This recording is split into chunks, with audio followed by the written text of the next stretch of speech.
தகாத உறவு அழிஞ்சு போன சொத்து. ஸ்ரீவித்யா பத்தி வெளியான ரகசியம்.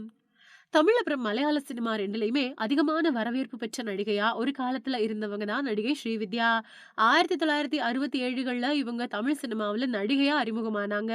3 எழுத்து, நீலகிரி எக்ஸ்பிரஸ் மாதிரியான படங்கள்ல துணை கதாபாத்திரங்கள்ல நடிச்சுட்டு வந்தாங்க ஸ்ரீவித்யா. ஆனா அந்த படங்களுக்கெல்லாம் அவங்களுக்கு பெருசா வரவேற்பு அப்படிங்கிறது கிடைக்கல. ரொம்ப தாமதமாவே 1975வது வருஷம் வெளிவந்த அபூர்வ ராகங்கள் படத்துல தான் ஸ்ரீவித்யா முக்கியமான ஒரு கதாபாத்திரத்த பெற்றாங்க. அந்த படம் பல நடிகர்களுக்கும், நடிகைகளுக்கும் முக்கிய படமா அமைஞ்சது.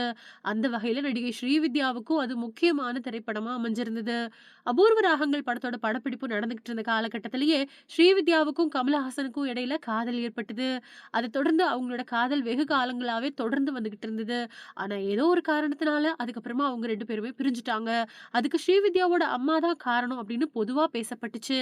இந்த நிலையில ஸ்ரீவித்யாவோட இந்த தகாத உறவு அவங்களோட வாழ்க்கையில ஏற்பட்ட மோசமான விஷயங்கள பயில்வான் ரங்கநாதன் ஒரு பேட்டியில சொல்லியிருக்காரு. கமலஹாசன் கூட உறவு ஏற்பட்டதுக்கு அப்புறமா சரியான கல்யாண வாழ்க்கையே ஸ்ரீவித்யாவுக்கு அமையல அப்படின்னு பயில்வான் ரங்கநாதன் சொல்லியிருக்காரு.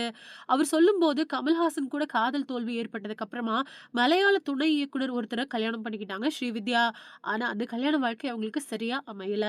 அவங்களோட சொத்து மேல ஆசைப்பட்டு தான் அந்த நபர் ஸ்ரீவித்யாவ கல்யாணம் பண்ணியிருந்தாரு.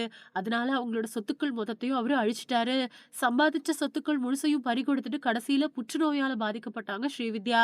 அதுக்கப்புறமா அத தொடர்ந்து திருவனந்தபுரத்துல இருக்கக்கூடிய ஒரு மருத்துவமனையில சேர்க்கப்பட்டு, அங்க தான் அவங்க தன்னோட இறுதி நாட்கள கழிச்சாங்க. சாகர சமயத்துல கூட மறுபடியும் கமலஹாசன ஒரு தடவ பார்க்கணும் அப்படின்னு ஆசைப்பட்டாங்க. ஆனா அவங்களோட ஆசை நிறைவேறவே இல்ல.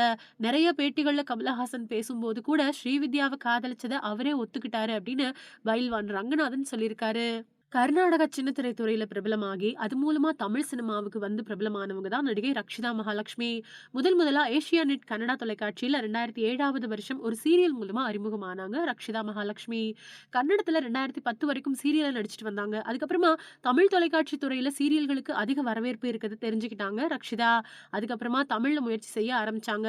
அப்படி தமிழ்ல அவங்க நடிச்ச முதல் சீரியல் பிரிவோம் சந்திப்போம்.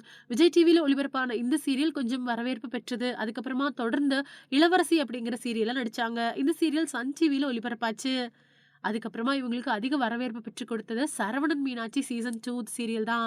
இதுல தங்க மீனாட்சி கதாபாத்திரத்துல நடிச்சிருந்தாங்க ரட்சிதா. இவங்களுக்கு ஜோடியா நடிகர் கவின் நடிச்சிருந்தாரு.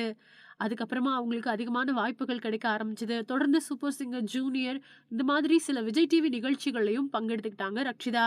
இதுக்கு நடுவுல தான் இவங்களுக்கு பிக் பாஸ்ல கலந்துக்கிறதுக்கான வாய்ப்பு கிடைச்சது. 2022வது வருஷம் நடந்த பிக் பாஸ் சீசன் தமிழ் 6 போட்டியாளரா களமிறங்குனாங்க ரக்ஷிதா. இதுல இவங்களுக்கு வரவேற்பு அப்படிங்கிறது அதிகமாவே இருந்துச்சு. இதுக்கு நடுவுல விஜய் டிவில சீரியல்ல பணிபுரிஞ்சுட்டு வந்த நடிகர் தினேஷுக்கும் இவங்களுக்கும் இடையில காதல் ஏற்பட்டது. அதுக்கப்புறமா தொடர்ந்து ரக்ஷிதாவும் தினேஷும் கல்யாணமும் பண்ணிக்கிட்டாங்க. ஆனா கொஞ்ச காலங்கள் மட்டுமே நீடிச்ச இவங்களோட உறவு பிரிவ நோக்கி நகர்ந்தது. இதுக்கு இடையில தொடர்ந்து திரைப்படங்கள்லயும் முயற்சி செஞ்சுகிட்டு இருந்தாங்க ரக்ஷிதா. பிக் பாஸ் 7 சீசன் போட்டியாளரா தினேஷ் களமிறங்குனாரு. அப்ப அவரு ரக்ஷிதாவ சமாதானப்படுத்துறதுக்கு பிக் பாஸ் நிகழ்ச்சியிலேயே நெறைய முயற்சிகள செஞ்சாரு. ஆனா எதுவுமே பலன் குடுக்கல. இந்த நிலையில அடுத்து ரக்ஷிதா 2வது கல்யாணம் செய்ய போறதா வலைதளங்கள்ல பேச்சுக்கள் இருந்துட்டு வருது.